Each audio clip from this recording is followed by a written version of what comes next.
This Sunday on Capital Connection, the case for President Trump's re-election. No one will be safe in Biden's America. But is it legal for the president to use the people's house to build his own campaign platform? Democrats attack President Trump, saying he violated ethical laws. Republicans come to his defense. And we hear from Jim Edgar, who says he's voting for Joe Biden this fall.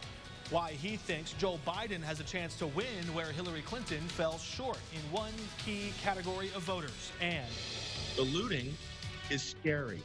It's scary what's happening on Michigan Avenue. The Republican rebuttal, Richard Porter, National Committeeman for the Illinois GOP. It's all coming up on Capital Connection.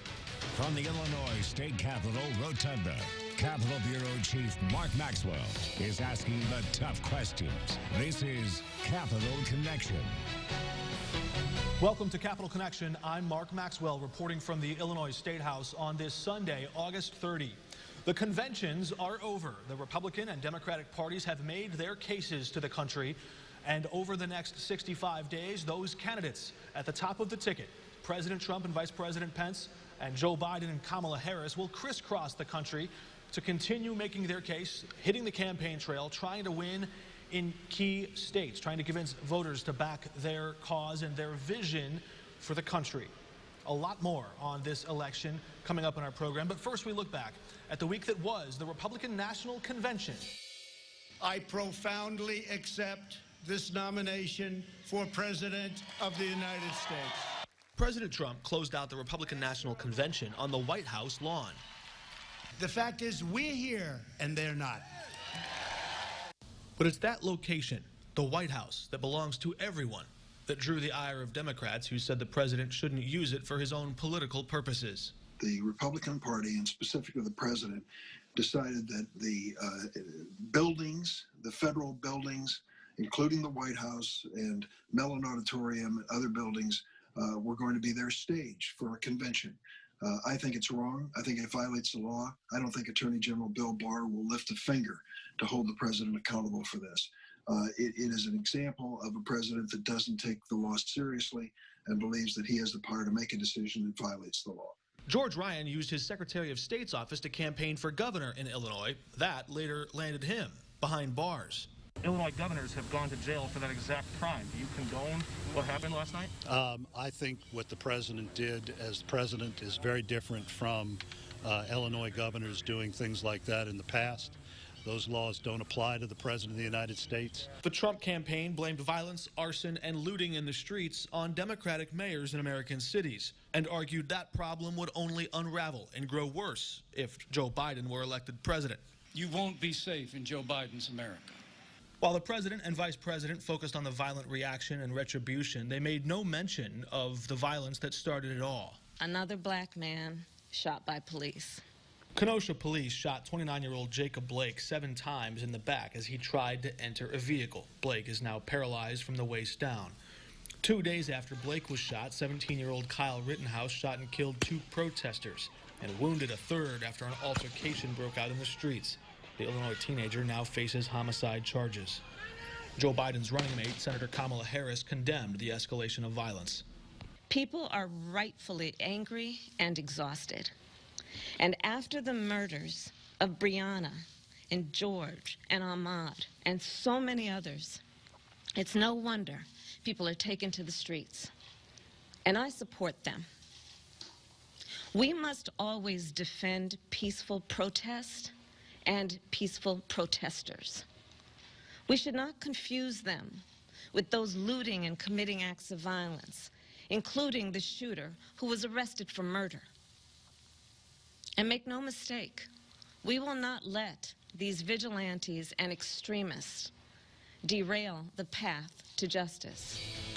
We're back in a moment with former Governor Jim Edgar, a moderate Republican who left office with high approval ratings, but he's making waves in this race for president in 2020. Why he's decided not to vote for President Trump. Next.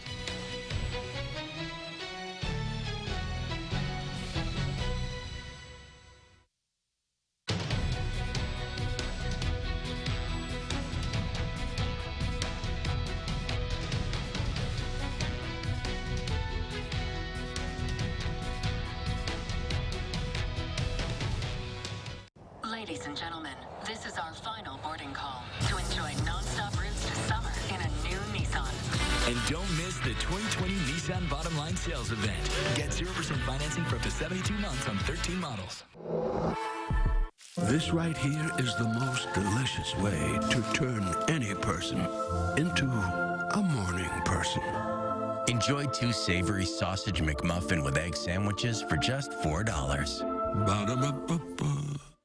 If she lived in Wisconsin, she'd pay a lower tax rate than millionaires.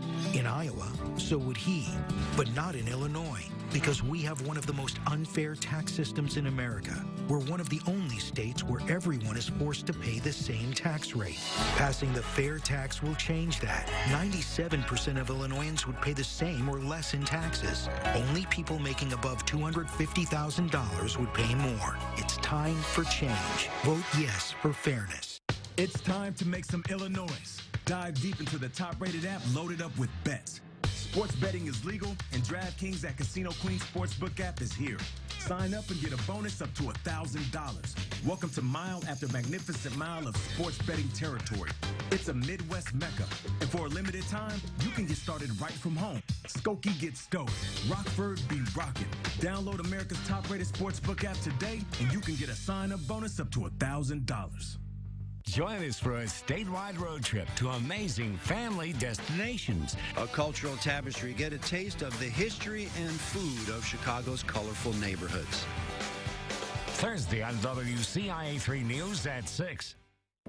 WCIA3 is extending our town with a fall edition. Join us in September and October as we share stories from some of the best places in central Illinois. It's a half-hour special at 6:30 on these Fridays. September 11th from Effingham, September 25th from Mahomet, October 9th from Watseka, and October 23rd from Danville. Sponsored by Illinois Pork Producers and Prairie Commons Business Collective. Ladies and gentlemen, this is our final boarding call to enjoy nonstop routes to summer in a new Nissan. And don't miss the 2020 Nissan Bottom Line Sales Event. Get a low $273 per month lease on Nissan Sentra. You're watching Capital Connection from the Illinois State Capitol. Former Republican Governor Jim Edgar joins us now. Governor, always good to have you with us. It was the first day of the Republican National Convention. Right when it was about to kick off, you sort of upstaged some of that with an announcement of your own that you would be backing Joe Biden for president. Why not President Trump? No, as I indicated the other day, I got asked, and I'm not out campaigning, but I got asked, who are you going to vote for? And I said, I'm going to vote for Joe Biden. I think there's times when you have to put the nation above the party. And I really do not think that President Trump's years in office has been successful. I think we have all kinds of problems that we didn't need to have. Now we have some that we couldn't prevent. Take the virus. We couldn't prevent that, but I think we could have done a much better job at handling it and getting it under control. We can look at European countries. They had it tough, and they seem to now have done a much better job. And I blame a lot of that on the president. I mean, he sent mixed messages. He undercut the governors when they were trying to hold the line, and forced the nation in many states to open up sooner than we were really ready. So I just think that was unfortunate. But part of that is the thing that concerned me about President Trump was he had never been in government before. Now, I know a lot of people, we want somebody new. Well, you need to have somebody who knows how to make it work and how to get along. I mean, a president's got to bring people together. And unfortunately, I think President Trump has been too divisive. And I think that has hurt, not only dealing with the pandemic, but a lot of other issues that we could have, I think, solved instead of get into an all-out battle over. Now, there are some things philosophically between the two parties, within the parties, people are going to disagree on, and that's understandable. But I always tell students, you can disagree, but you can disagree in an agreeable way. Because at the end of the day, if you have a problem, you have to solve it. And if you're calling people names, and unfortunately, President Trump calls a lot of people names, it's really hard then to get people to sit down and work it out. And so for a whole host of reasons, but I guess the biggest reason, and I'd put under the title of character, I just think he's lacking, and I think we need a change. Now, Joe Biden, I don't know him. I've never met either one of the candidates. I've watched him. I think Joe Biden is a person that people respect. He's a likable person. People say, well, there's more to being a president than that. There is, but that's an important part of being president. I think the people in the country have got to feel comfortable with the president, even if they don't agree with him. If I'm hearing you correctly, a big portion of your opposition to President Trump comes from an indictment of his character or of his behavior while in office. But there was another portion of that comment you made that was interesting. You said the country needs to be comfortable with their president.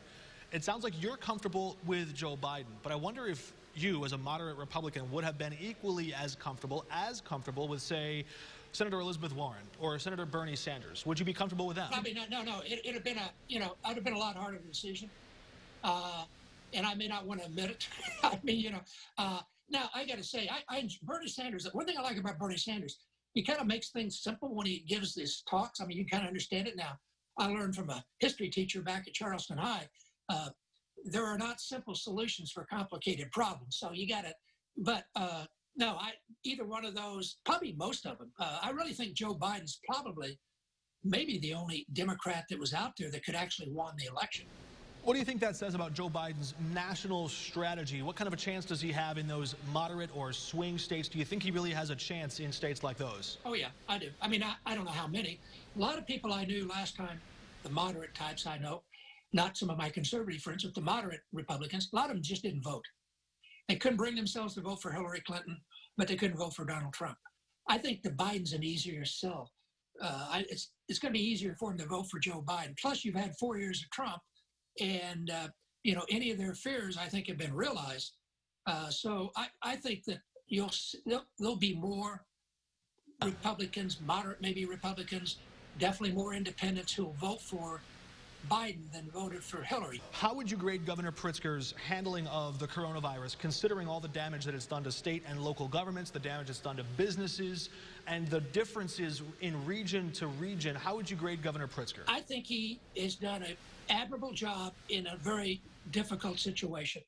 I used to say being governor in America is the best job in American politics. I would now say being governor is the most difficult job in American politics. Because, I mean, you're in the front line and dealing with the pandemic and then all the side effects, just dealing with the budget now. I mean, people I don't think appreciate state government and local governments. They don't have a printing press like Washington does.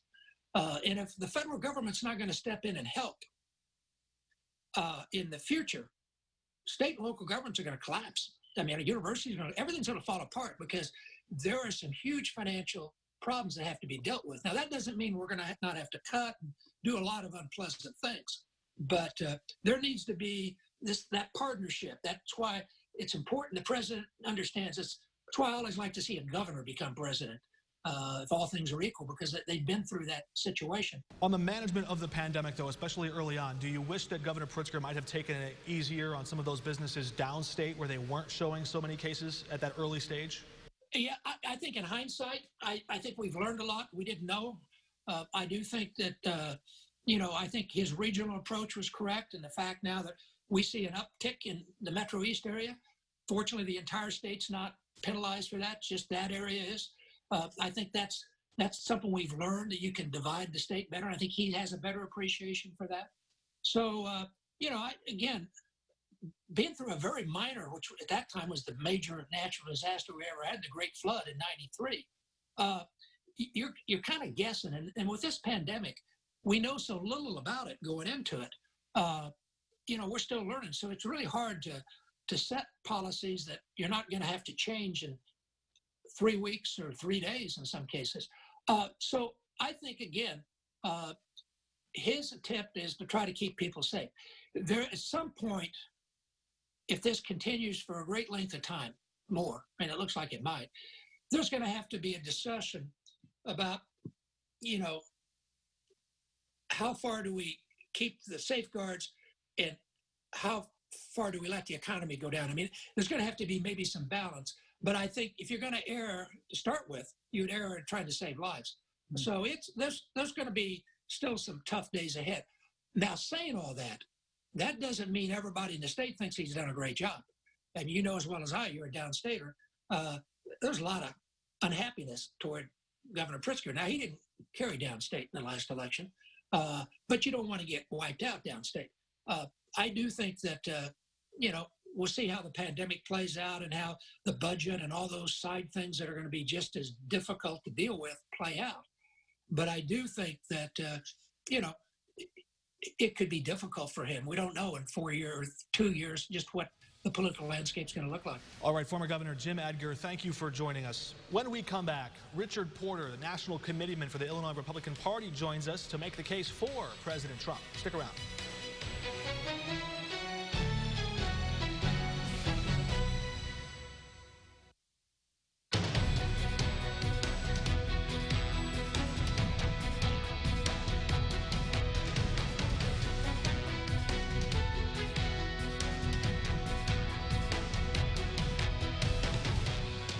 Hi, Van for heel-to-toe shoes in downtown Urbana. These different times call for a different type of sale. We'll be starting out with New Balance. Come on in, check us out on Facebook to see what the details are. Heel-to-toe shoes.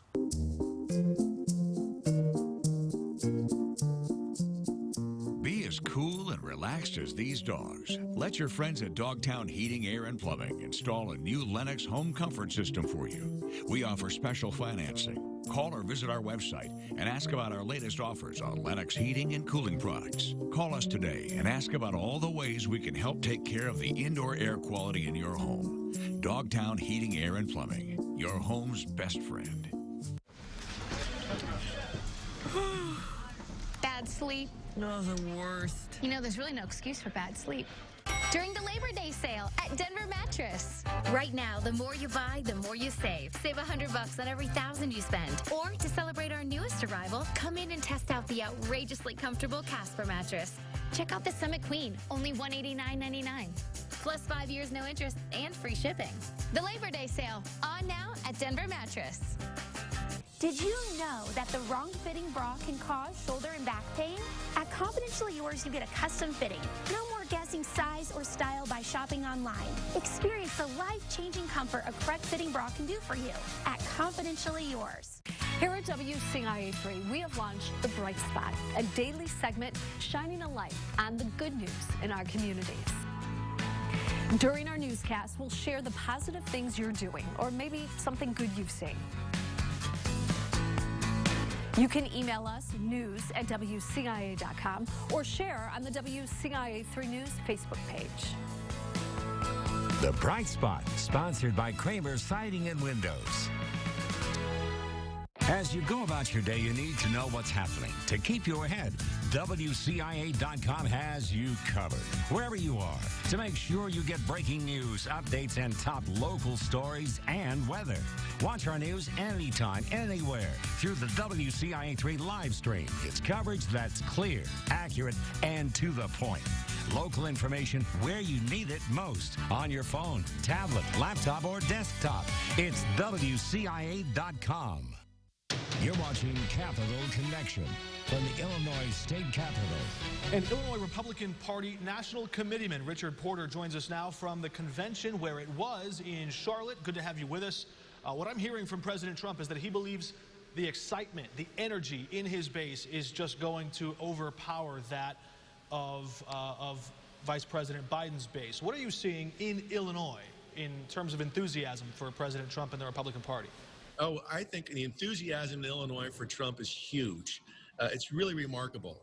You see these organic demonstrations in support of the president in towns around the state on a Saturday afternoon. You'll see a boat parade. You've seen a boat parade in Michigan, Lake Michigan. So I think there's a high degree of enthusiasm. And the reality is, and the president said this, there's really nobody who's excited about Joe Biden.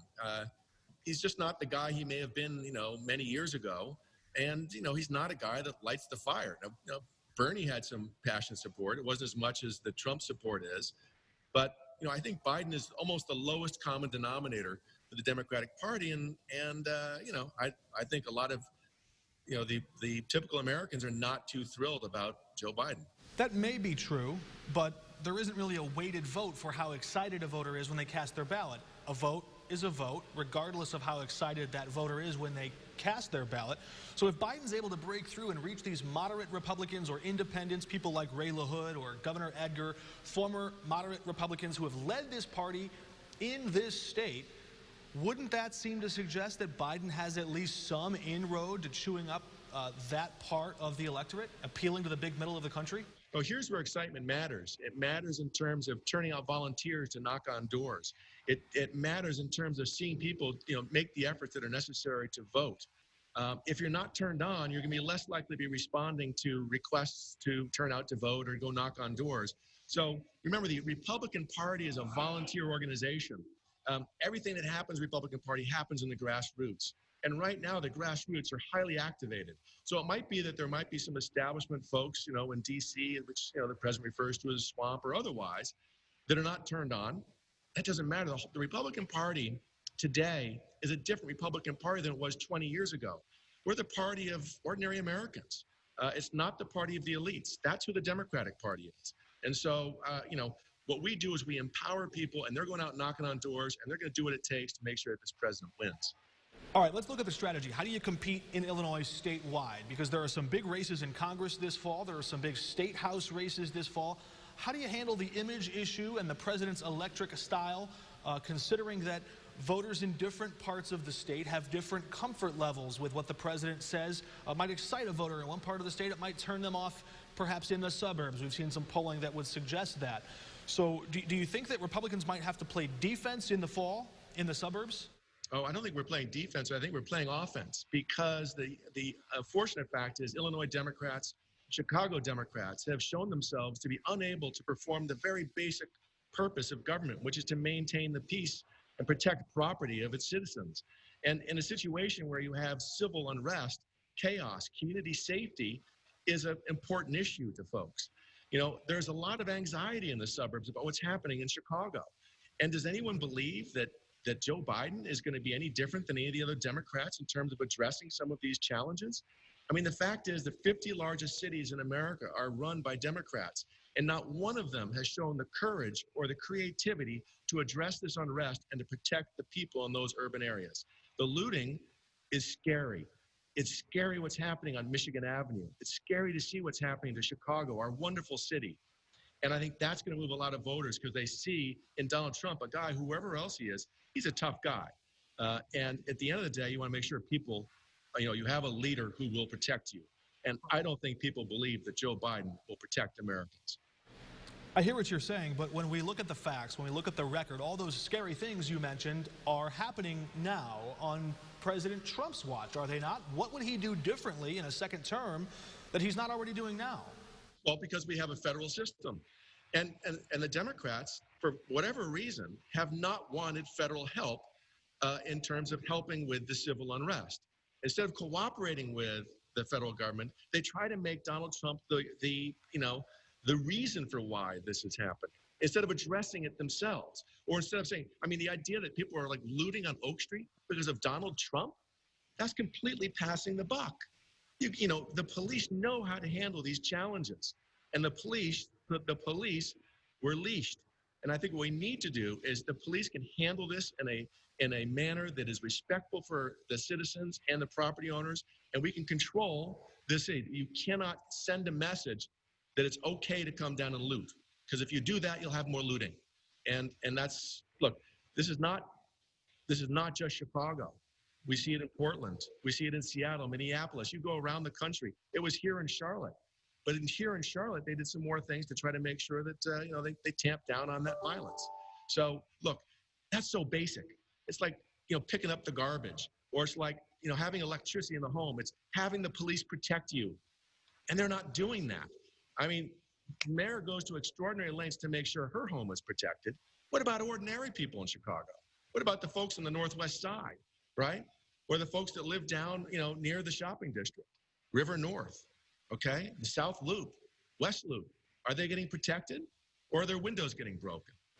We heard the president's speech on Thursday night. Do you think he can convince the public he's done a good job managing the coronavirus? I think by November he will. I think that there's, it's been sort of up and down. He got a lot of good plaudits early on for his swift action when For example, Joe Biden and others thought that when he stopped the travel ban on China, that was somehow a racist move instead of a move to protect America. Within China stopped domestic travel to Wuhan, but they allowed international travel to continue to Wuhan. So, the president saw this and was swift to then stop the international travel to China. So, that was criticized at the time. So, look, the management of this by all the politicians has been, less than perfect across the board. And I think then the other thing he did is he really shook up the bureaucracy and hit them to try to have rapid response. Just think about this.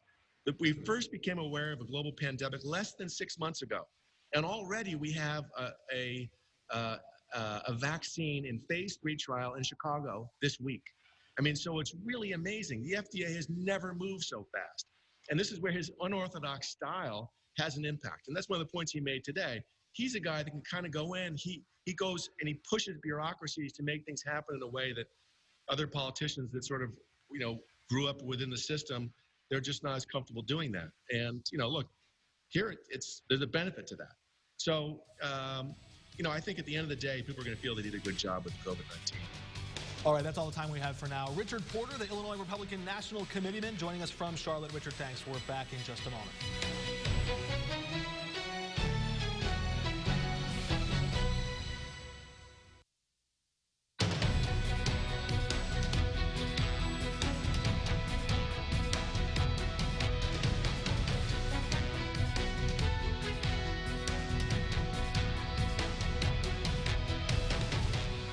Attention homeowners, Backyard Leisure is opening their newest hot tub superstore in Champaign. That means you can save big money on a new hot tub. Shop our hot tub parking lot pre-sale this Friday and Saturday. You can get massive discounts on hot tubs and swim spas from the nation's #1 selling manufacturer. Inventory is extremely limited, and these factory direct savings won't last forever. De-stress and spend more quality time with your family with a hot tub from Backyard Leisure. Visit backyardleisure.com/champagne for more details. Hot tub, you need it. At Illini Mattress, we're falling for you. Our awesome selection, proudly made in the USA, will carry you to your best sleep, and we'll deliver it. Let our team of rock stars wow you. Visit us at family-owned Illini Mattress today. When everything is changing, you need a store that's a constant. A store with brands you love and value you need, where you can pick up and drive up. A store that puts your health and safety first and is always here to help. Kohl's, here today, here to stay. It's time to make some Illinois. Dive deep into the top-rated app loaded up with bets. Sports betting is legal, and DraftKings at Casino Queen Sportsbook app is here. Sign up and get a bonus up to $1,000. Welcome to mile after magnificent mile of sports betting territory. It's a Midwest mecca, and for a limited time, you can get started right from home. Skokie gets stoked. Rockford be rockin'. Download America's top-rated sportsbook app today, and you can get a sign-up bonus up to $1,000. FanDuel's new Best Ball Leagues make it easy to play season-long fantasy. Draft once and FanDuel will optimize your lineup each week. But to make it even easier... What's up, Jeff? We hired head coach Jeff Fisher to help Tony on game days. I've studied the matchups, I've adjusted for bye weeks and injuries, and I'm making paella. But I'm allergic to shellfish. You know I can't make it without shrimp. Thank you, Jeff. You're doing a great job. FanDuel's Best Ball. There's no easier way to play season-long fantasy. Leagues start at $1, and new users get a 20% bonus on your first deposit. That does it for us today. Thank you for tuning in, and thank you to Paul Cicchini for stepping in while I was away. It's good to be back with you. We hope that you'll join us right here at the same time next Sunday. For Capital Connection, I'm Mark Maxwell.